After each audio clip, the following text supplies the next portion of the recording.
Hey guys, it's MayMay and it's Monday and I am through with wedding stuff. So we are so excited. We had a great day. I'll be doing a blog post. I'll be doing some updates to let you guys know how all that went. Everything went, actually it went very easy and very smooth. Being a groom's mom is not the worst thing in the world. I was not jealous of the bride's mom. She had an awful lot that she had to do. They worked very hard. They did a beautiful job and we couldn't be more happy. And so Jared and Sam have now headed to, or Jared and Samantha have now headed to their honeymoon. They'll be home midweek where we will then gather them in a car and drive them to college. So still a lot more to come, but that's where we are right now. So for today, we're going to start a new series. You guys are loving this book. I love this book too. This is that same book, let me open it. This is the Big Book of Holiday Paper Crafts. I have linked this below. I also have a blog post where this is linked. If there's a link for it on Amazon and there's a link in my blog post. If you can't find it on Amazon, you can head over to the post link and you'll be able to find it on the actual Leisure Arts site. Okay, so this is the book and here's what we're going to do. I did a little research this morning on the calendar and I discovered that if I start today and do one video today and then carry one out every Friday from now until Halloween, we can get 13 Halloween projects done. Now, I don't know, I may do some cards, I may not do some cards. I don't know if we send out a lot of Halloween cards, but I do know I do a lot of treat stuff. So I really love the treat ideas, and so we may spend some time taking their ideas and turning them into treat ideas. But for today, we're going to do this guy right here. Okay. This little treat bag is what we're going to do today. I've made something similar to this before, but never in a Halloween style. But I love to do treat bags, like to send to school or to give to neighbors or whatever if they're knocking on doors. So that's what we're going to do. And fortunately for me, I had some paper bags that I had cut down to use for a mini album that I didn't use. I had some left over from a project, so I'm going to utilize these. So this is a paper bag that started its life longer, but I don't remember how long it was. So I'm going to tell you the measurements of this one that we're going to use. 7.5 inches long and 4 3/4 wide. So right now I've got it at 7.5 inches and 4 3/4. I'm going to make this work. Regardless of what their dimensions are, I'm going to use what I've got. So these are some leftovers. I had a stack of them left over, and so I'm going to make this work. Okay, so the first thing this tells us to do is to cut handles off the gift bag and adhere pattern paper to the front. So this didn't have handles because it wasn't a gift bag, so we're just going to do our pattern paper. So let's start with our folds. First things first, I think what I'm going to do is just fold this down so I know I'm looking at the full length of the bag now. So when it's open, this is what it will look like. And I'm going to decide how big my fold will be. I kind of like it like this. I kind of want a big fold because I want to have a lot to work with.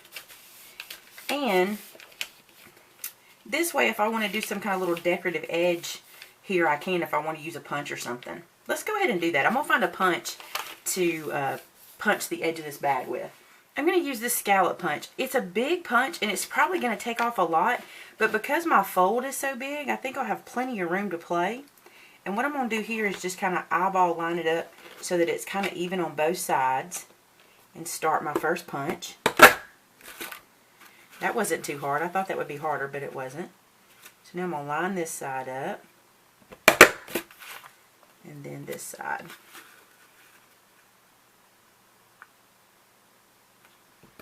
Okay, so I got this punched, but guess what?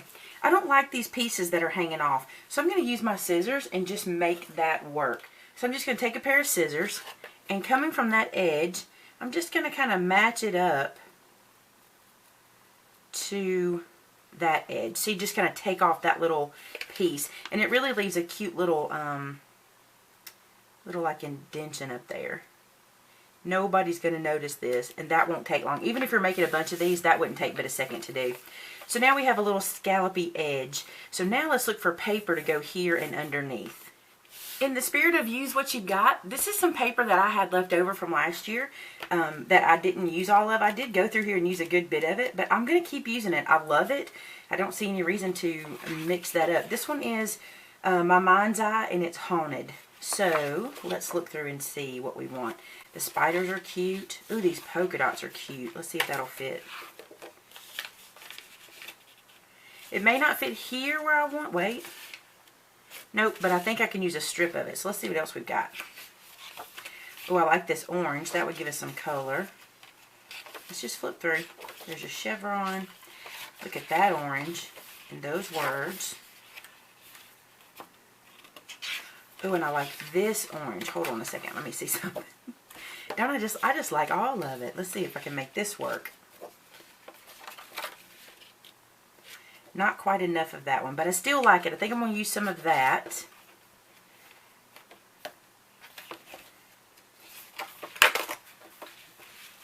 And I think I'm going to use this for the actual bag itself. That'll be kind of bright. So we've got some of that going on.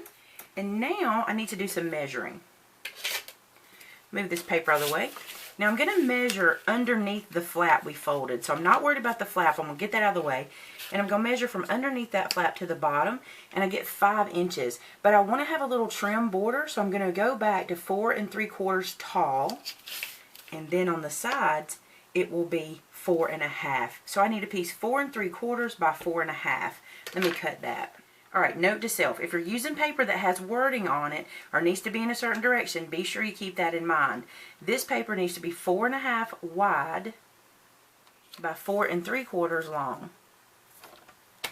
Now I want to measure this portion where I'm going to put a little strip. Let's see what we've got here. To the top of my border edge is 1 1/8. So I think what I'm going to do is do a 1-inch strip and then a strip that's 3/4 so I can do a little double up there. So let me cut those. Now this is a great way to use up scraps because even though this piece is kind of big, look at these that are just basically scrap pieces. And if you really wanted to save paper, you could always just stamp your bags with a cute stamp. You don't have to use paper. I'm going to do this because I like the color. This is where you can kind of decide. You could do this with wet glue if you wanted to. I don't like to wait for wet glue to dry. And I typically find myself doing these projects kind of late at night before they're supposed to be given to the person the next day. I'm going to use some of my strong adhesive for this.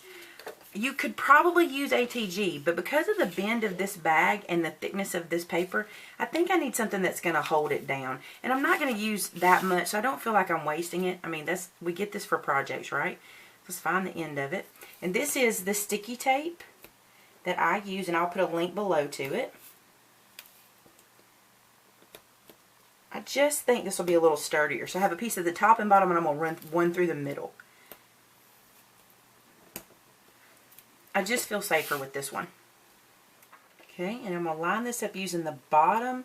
I'm going to look at the bottom more than the top because the top's going to be hidden anyway. Just make sure I get it on there.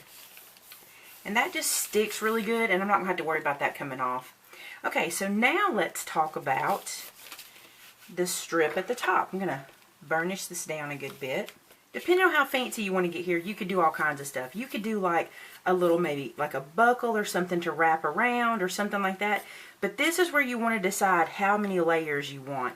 I'm going to do some looking and decide what I want, and I'll get right back with you. Okay, so I dug through my scrap box, or scrap drawer, and I found these 2 little pieces that I'm going to utilize. I found the stamp set I want to use, and some of you guys said you didn't know I carried stamp sets and when I showed my Santa Claus one, so I wanted to show you this one. This is a cool set. Last year when I released this one, I had my subscribers come up with a name for it. So this one's called Country Pumpkin. It's kind of a play on the country bumpkin word, and there's all kinds of cute little sentiments on here, and today, like a little piece of fuzz. Today we're going to use the one that says Treats for My Sweet. I really like this one, and I'll put a link below to this, so if you guys are interested. I probably don't have many left. It's from last year. I'm getting ready to release my holiday stamp sets. I'm working on them now, so I'll show you those when I get them. But this is the one we're going to use is Treats for My Sweet. And I have that here. I'm going to ink it up. And I'm just using some Memento for this one in Tuxedo Black. And then I'm going to ink this piece of paper.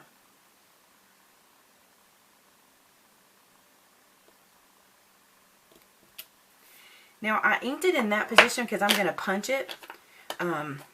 This is kind of my go-to for this kind of stuff. This is fast, quick, and easy. I'm going to put this into my circle punch. Just making sure that I get it centered in there good. So there is my sentiment. And I want to do one other thing to it. And I was able to use up a piece of scrap, which is always good. I have this scallop circle that is 1/4 of an inch larger than my circle.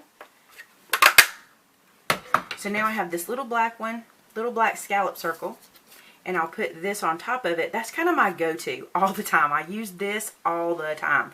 So anyway, let's start to put this together. All right, one thing I want to do is I think I want to wrap some baker's twine around this and tie a little bow in one area.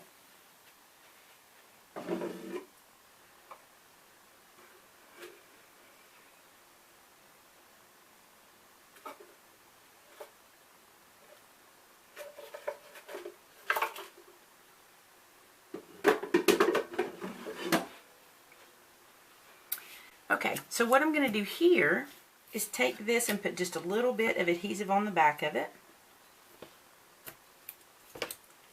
Just a little strip.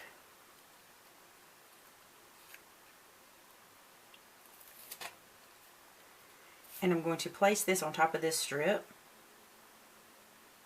so that it's centered in there and you get little dots on either side. I like that play on polka dots. I think that's cute. Like that. Alright, let's put some adhesive on the back of that. And now this piece will go at the top of the bag like so.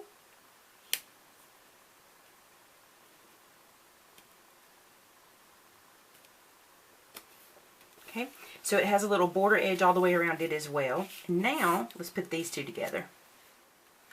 I'll stick just a dab of Tombow here. It dries pretty quick and it's a good liquid. Put it on here. Okay, so there's that centered, and now I'm going to put a piece of foam tape on the back. Just a piece there. Peel the backing off of that. And then this, I'm going to kind of catty corner to the side. And I like it to kind of stick up at the top. I think that's cute like that. Now we just need to put a handle on this bag. Now they suggest that you take a piece of wire and wrap it with ribbon, but I'm going to show you a trick, okay? This is a wired ribbon, so there is wire in either side so it holds its shape, okay? Here's what we're going to do. We're just going to start at one end and just twist this really snug all the way down. Just as long as you want your handle to be. Because there's wire in here, it's going to hold and it's going to create a perfect handle for us. It's going to be glittery because I chose glitter ribbon. Just a glitter mesh, which you can use whichever kind you like. And this way you get a moldable ribbon handle for your project. So once you get it there, just kind of pull and twist, and then we're going to cut these ends off. Kind of close, just like that. And then just like that. And what I did was I left myself just a little bit of room to attach them. Okay, so we have our handle made. Now for the handle, what I'm going to do is I'm going to put it on the inside of the flap. I'm going to open this up and put it on the inside. I'm not going to seal this shut because I want whoever gets it to be able to open this, but I'm going to put my handle right to the inside. Now if you're anything like me, you probably make these, you know, ahead of time, the night before usually. So what I'm going to do is put a little bit of glue. You could use hot glue here. My glue is not plugged up, and if you don't have hot glue, you can go this route. So I'm going to put a little glue there. Place my handle down to the glue, and then I'm going to use a little piece of Scotch tape to hold it in place just until it dries. Then tomorrow when I'm ready to give it out, I'll take that piece off and it'll be good and ready. So we'll turn this over, open this side up, little bit of glue, put the handle in place. A little bit of Scotch tape to hold it down until it dries. Doesn't have to be perfect because we're going to remove that tape anyway. So just put that there. Okay? Okay, so now we have our treat bag all done up like this. And maybe you want to put a little bling or something glittery on it, or maybe you've got something that you'd like to stick in here or there. This is the perfect time to do it. But all you'll do when it's all dry, when your handle's all dry and ready to go, you're going to fill up your bag with candy. And then when it's full, you can pull your little top back down like so. So here's your really cute treat bag. And you can do anything you want with this. You can decorate this up as, if you're making a few and you want to really decorate it up, go for it. If you're just making, you know, 20,000 of them for a classroom and you want it to be simple and cute, there you go. Easy enough, right? Alright, so that's the first project. Let me bring theirs over so you can see it. So their bag, when it was finished, is 5 1/4. Mine came in at 5 inches. So that's okay. I'm good with that. And now we have, and I'm going to hold it by the handle so you can see. So now we have this little treat bag. Now I do suggest that you use a sturdy glue. I just used the craft glue, but I would probably do the hot glue here. I think that would be a better choice. Alright guys, so there's the first in my HalloCraft for 2014. And I'll be doing one Halloween craft. Let me close this down so you can look at it. I'll be doing one Halloween craft every Friday from now till Halloween, and our last one will be on Halloween, so that'll be super fun. Maybe we can do an edible treat then. Alright guys, so here is another one from this great book. If you're interested, the link is below. Now keep a watch out. I got several extras I'm doing this week, so keep a watch out. I'm going to have some stuff coming up. I've got some new product at Jamie's store I want to show you. A new idea I have for you. Just a bunch of stuff going on. So keep an eye. And thank you guys for giving me Friday off. That was awesome. I appreciate it so much. And I will talk to you again on probably tomorrow, if not Wednesday. All right. Bye-bye.